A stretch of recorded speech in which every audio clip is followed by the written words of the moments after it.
In a quiet hospital parking garage in Hayward, California, a young nursing student named Michelle Lee vanished without a trace, leaving behind a trail of blood and a community in shock. While it initially seemed like a simple disappearance, the truth was far more horrifying. Someone, consumed by anger and jealousy, had meticulously planned an attack that took everyone by surprise. This sinister plot was the real reason behind her disappearance. What truly transpired in that silent parking lot? Who was waiting there for her? Michelle Lee was born in San Diego, California, on October 12, 1984. She grew up in a large, close-knit family, her home always buzzing with the laughter of 15 cousins, numerous aunts, uncles, and her parents. She lived with her parents, her brother Michael, and their cousin Christine. Michelle deeply admired her mother, a compassionate nurse, and aspired to follow in her footsteps. After her mother's passing, that dream became her life's driving purpose. Michelle dedicated herself to caring for her family, a heartfelt tribute to her mother's legacy. Her brother Michael fondly remembers how Michelle, with immense love and resilience, stepped up to become a guiding light for everyone. She taught her younger cousins and siblings essential life skills like cooking and driving and was always there for them in times of need. They all looked to her for support and guidance. Despite a 5-year wait, Michelle was finally accepted into an accelerated 1-year nursing program. By May 2011, she was just 6 months shy of graduating, on the cusp of fulfilling her dream. May 27, 2011, marked Michelle's final day of clinical rotation at Kaiser Permanente's maternity ward in Hayward. She had maintained perfect grades throughout her studies, consistently radiating cheerfulness and diligence. Michelle was well known for her positive attitude and willingness to take on extra tasks. She worked her usual shift that day. For student nurses at the facility, Friday meant the end of their rotation, and everyone was eagerly anticipating the upcoming weekend. Michelle herself had plans to travel to Reno to visit friends. At 6:55 p.m., she informed her supervisor she was heading to the third-floor parking garage to retrieve something from her car. Her white Honda SUV sat quietly in a corner spot. Later, security footage showed Michelle walking towards her car, pausing briefly, and then abruptly changing direction. About 17 minutes later, her SUV finally left the parking lot. By 9 p.m., when staff gathered the students to wrap up the day, Michelle was nowhere to be found. Her coat remained in the break room, her phone went unanswered, and she hadn't signed out. Concerned, her instructor teamed up with hospital security to check the parking garage where Michelle usually parked. The area was silent and empty. Suddenly, Michelle's SUV reappeared at the hospital, pulling up to the third floor. Her teacher called out, trying to get the car to stop, but after a brief pause, the vehicle turned around and sped away again. The teacher was convinced it wasn't Michelle driving. Such actions were completely out of character for her. She immediately contacted the police. By the next morning, Michelle had been missing for over 10 hours, and numerous friends and coworkers flocked to the police station, convinced something was terribly wrong. Police began their search in the hospital parking lot. Shortly after, investigators discovered bloodstains where Michelle's car had been parked. Around 9 a.m., they located her SUV, locked in a visitor's spot near an apartment complex not far from the hospital. Inside Michelle's bag, along with her laptop and ID, was another ID belonging to someone she didn't know. That ID had reportedly been stolen just days before Michelle disappeared. Police quickly dismissed the idea of a random attack. This appeared to be a meticulously planned abduction. It seemed likely that someone familiar with Michelle's routine had used the stolen ID to get close to her. Hospital records revealed that about 30 minutes after Michelle left for her car, a woman claiming to be Michelle called the emergency room, asking to speak with her teacher. When informed she had reached the wrong department, the caller requested a message be passed on to the correct person, saying that the father of Michelle's children had suffered a heart attack.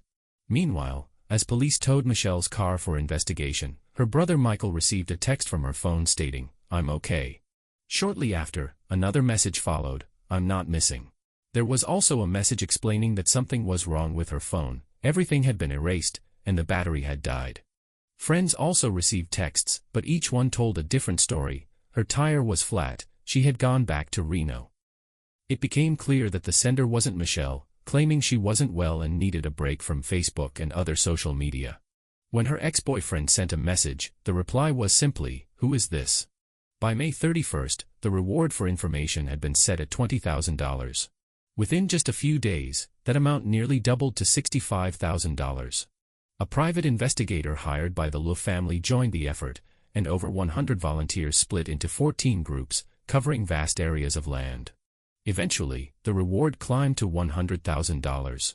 As police continued their investigation into Michelle's life, one name kept reappearing: Giselle Esteban, an old friend.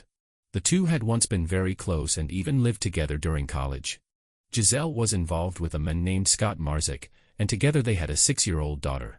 After Giselle and Scott split up, tensions flared again between Michelle and Giselle. Michelle and Scott had shared a few casual dates in the past, but they mutually agreed that staying friends was best. Still, Giselle couldn't shake the suspicion that there was something more between them. Although there was no solid reason to be concerned, Giselle began acting differently around Michelle. Michelle refused to end things with Scott just to appease Giselle's feelings that weren't true jealousy since Scott was just a friend. Michelle had moved on and was seeing someone else. That marked the end of Michelle and Giselle's friendship. When police interviewed Giselle, then 27 years old, she didn't hide her strong dislike for Michelle. The investigation soon turned to Scott. What they discovered next would change the course of the case. Scott had always been a constant presence in Michelle's life, and many people who knew Michelle were familiar with him. He had even helped with the search efforts after Michelle disappeared.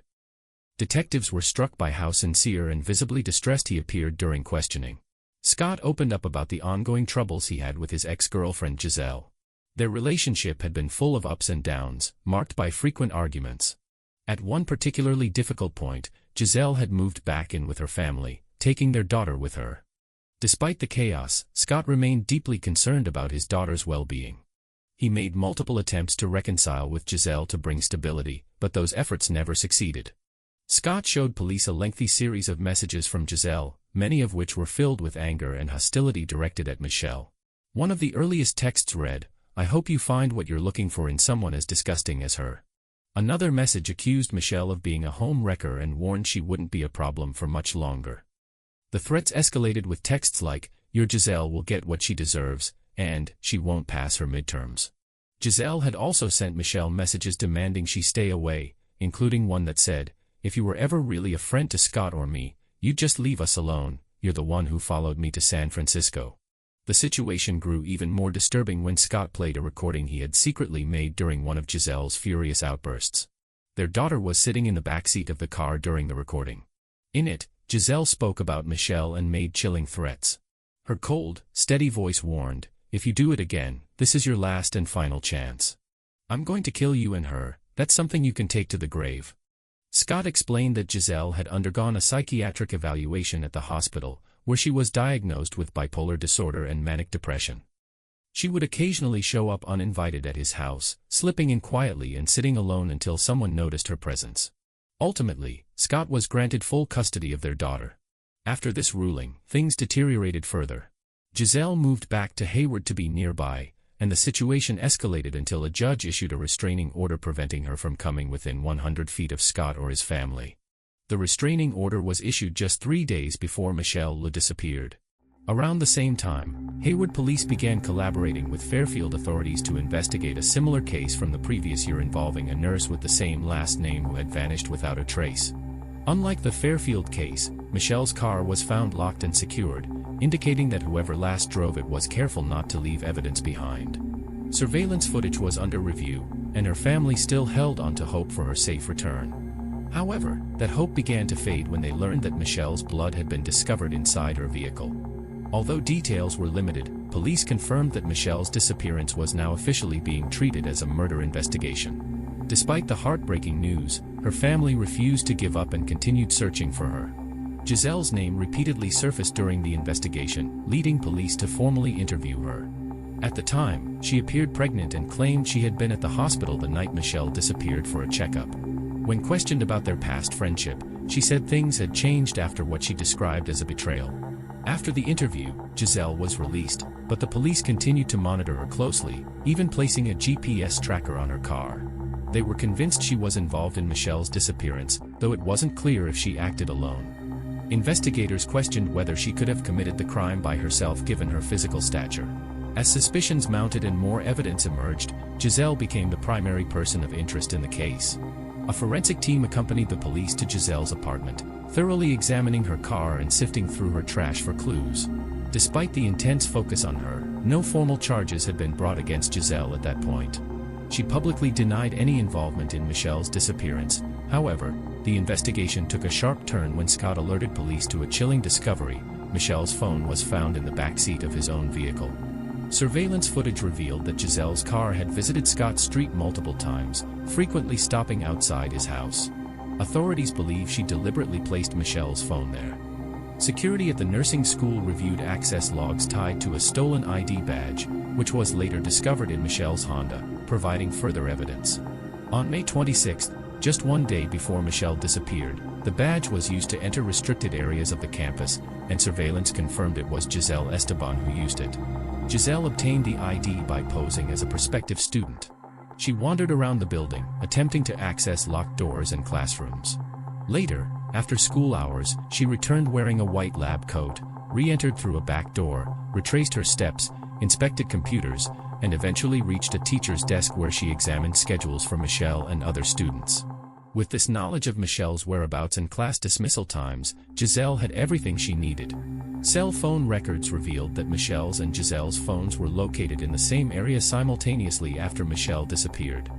Witnesses saw Giselle enter an Apple store the following day, where she asked staff to unlock an iPhone, claiming her daughter had accidentally locked it.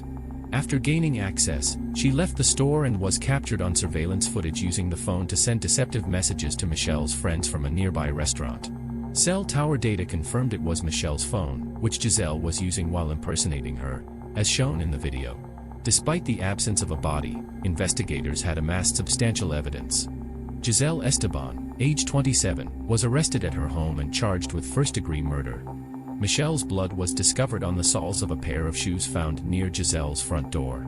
Additionally, a strand of Giselle's hair was located inside Michelle's car, and her DNA was detected on the steering wheel.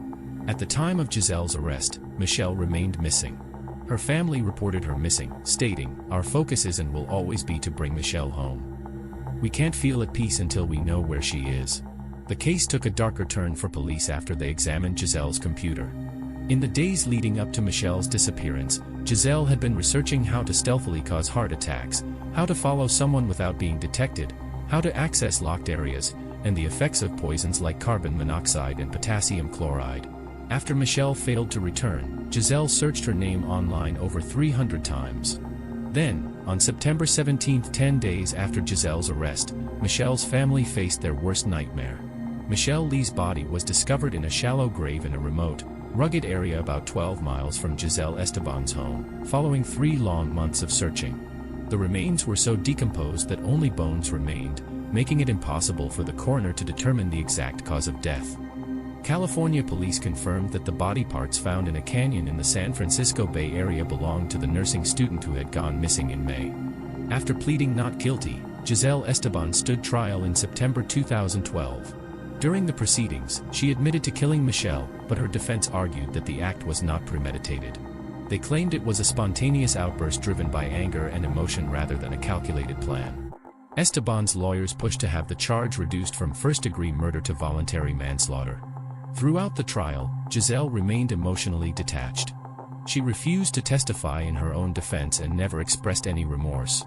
Observers noted her cold demeanor. She sat motionless, expressionless, avoiding eye contact, and showed no reaction to the emotional testimonies from Michelle's family. Certain key details about the encounter remained unclear. Prosecutors presented a compelling theory suggesting that Giselle either waited in the parking garage, knowing Michelle's routine, or deliberately lured her there with a message. Giselle used Michelle's schedule to know exactly when to catch her off guard and attack her violently, likely with a sharp weapon. This explanation accounted for the presence of Michelle's blood, the swift nature of the crime, and how Giselle managed to conceal Michelle in the back of the car and leave without drawing attention. The prosecutor described the crime in stark terms, calling Giselle a sociopath and emphasizing that this was not a spontaneous act. He argued that the attack was carefully planned and deliberate, catching the victim completely unaware. The jury found Giselle Esteban guilty of first-degree murder. True to form, she remained emotionless as the verdict was announced. Later, she even remarked that if she had been on the jury, she probably would have found herself guilty as well. The judge, a veteran of decades on the bench, described the evidence as some of the most disturbing he had ever encountered in court. Giselle Esteban was sentenced to 25 years to life in prison. One family was shattered by a pointless act of violence, while another was devastated by its consequences. During the sentencing, Michelle's family gave heartfelt statements. When her brother Michael spoke about Michelle's dream of becoming a nurse like their late mother, he broke down in tears. Those dreams were cruelly ended in a hospital parking garage in the Bay Area. Jealousy and false assumptions led someone to take her life. Prosecutors explained that Giselle was convinced Michelle was trying to steal her boyfriend despite having no evidence. That mistaken belief ultimately resulted in murder. While serving her sentence, Giselle later gave birth to a son. The baby's father was granted custody of the child. Although rumors circulated that Scott was the father, he denied it, and the true identity of the child's father remains unknown. Following Michelle's death, her family channeled their grief into activism, working with organizations dedicated to finding missing persons and raising awareness for other victims. Michelle's brother Michael found some comfort in believing that she was reunited with their mother. That thought, he said, helped ease some of the fear and pain. This story serves as a stark reminder of how quickly lives can be upended by hidden animosity. What are your thoughts on how a single misunderstanding, fueled by baseless jealousy, could lead to such a devastating outcome?